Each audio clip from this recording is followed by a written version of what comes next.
I was trying to buy an apartment in Miami, and I got outbid by a crypto bro, and I'm just like, that bastard. Yeah, he just bought. He heard about Bitcoin when it was, I don't know, $8, $7. It's up on 100. I've slaved for 20 years, and he just outbid. So yes, there's 100% of FOMO on everything. I think that's the meme coin. That's general. I mean, I don't know Bitcoin. I don't know if there's as much FOMO now. It's so established, but like that's why I'm in XRP. Like that it's FOMO. It's not like I have some grand belief in it, but it's what, $2, 40 cents or something like that. It's like, what if that's the next Bitcoin? So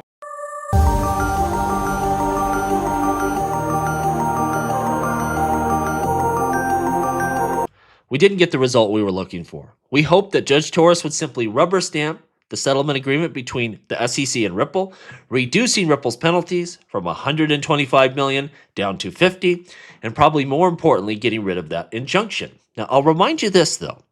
If the SEC would not have originally appealed that decision, Ripple would have just paid the fine and ignored that stupid injunction and done a victory lap, celebrating a massive and dominating victory. We are fighting for icing on the cake at this point. Victory has already been had. We're going to go through it, break it down, why the judge made the decision she did, and further, what's the path forward. Now, I'll tell you this, just the SEC filing that settlement agreement in court, that signals to the whole market, if you want to work with Ripple, the current SEC, they don't have a problem with what Ripple's doing, with the crypto industry.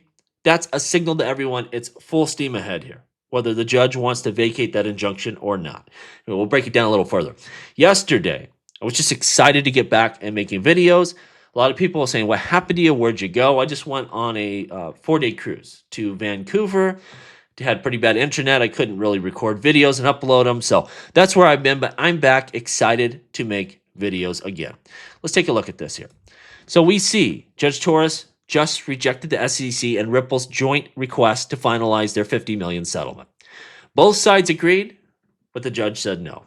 What the heck? Why would she do that?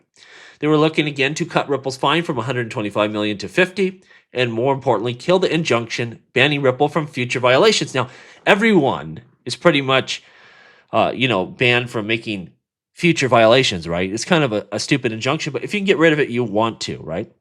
And close this appeal off. Be done with this court case. Never have to think about it again.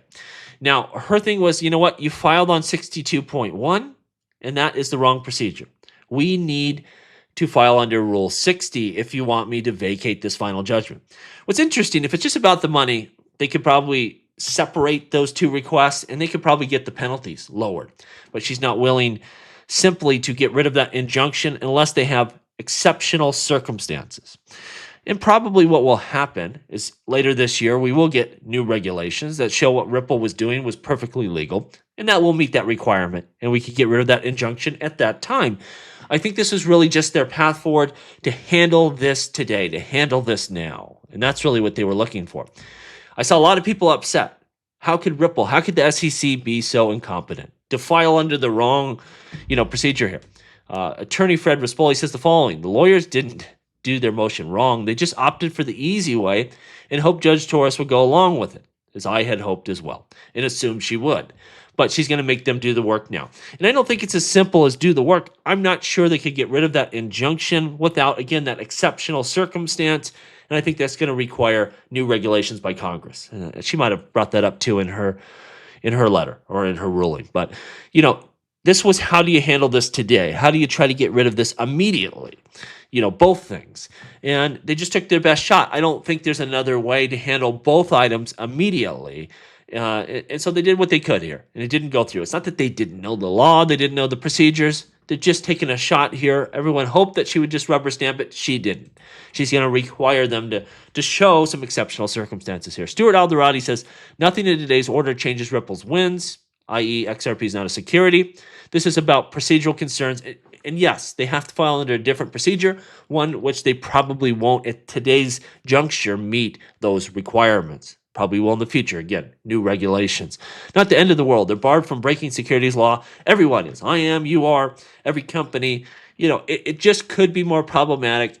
If 4 years from now you get a new SEC and they want to attack crypto, you'd just rather be done with that. But to be honest with you, if 4 years from now We don't have clear rules in this country. We've failed miserably. We got bigger problems than simply this injunction. We have to, strike while the iron is hot, while we get the stablecoin bill across the finish line, and then also the infrastructure bill. And that clears up pretty much everything we would have to worry about with this ruling and that associated injunction. So I don't think it's a major deal here. They just want an immediate victory. They took a shot at it. Can't get there. Doesn't matter. We still won, and nothing's changed that. It's full steam ahead for this whole space. Yesterday, I covered this. It was a discussion between Brad Kimes and another content creator. I don't remember. And actually, the other content creator, wasn't Brad's idea, brought up the idea that, Meta probably wants to get back into stablecoins. What about acquiring Ripple? A lot of people hated when I covered that, the idea of Meta acquiring Ripple. The point of that video for me wasn't that Meta is a good partner or someone good to buy up the company. This is the deal. Why would Ripple consider selling off payments or custody? Because it's all small time. The money, the value in Ripple, understand this, is their XRP. That is the value. It already, if you value that XRP at its current market cap, will put them at 100 billion, and we're going to go much, much higher. And so that's really the golden goose there, is their XRP holding. So if they can take their payments and spin that off to a bank consortium, much like Swift is now, and that leads to mass adoption even quicker, heck yeah, because it's going to make your XRP that much more valuable. If they were to sell stablecoins off to Meta or any other major tech company out there, and that creates faster adoption, like, you don't care. Everything other than the XRP holdings is de minimis. That's where their company value is. And I know they have looked at this idea that, the whole company in its current package is worth like 15 billion, but their XRP holdings, that's over $100 billion. And when you compare them to Strategy trades at a premium to their holdings, and they have a lot of risk with a lot of debt. Why should Ripple not trade at a premium to their XRP holdings? And I think they will. So I'm not saying they for sure are going to spin off all these businesses, but they may, if it leads to faster adoption, because at the end of the day, that's going to make them the most money, because their value will be derived from XRP. Just like, if you're Satoshi, you don't care about building things on top of Bitcoin. He's got 1 million Bitcoin. That is his value, or government's value, whoever actually owns that wallet. It's the same thing with Ripple. That is their golden goose, their XRP holdings. And that should excite you as well, because, well, look, most of us, we're not big investors in Ripple stock. We're investors in XRP, the cryptocurrency. And that's kind of, even though our interests don't always perfectly align, long-term, that's really where they do. Our personal net worth goes up the most when XRP goes up, and so does Ripple's. That's really the key, I think, to their long-term success.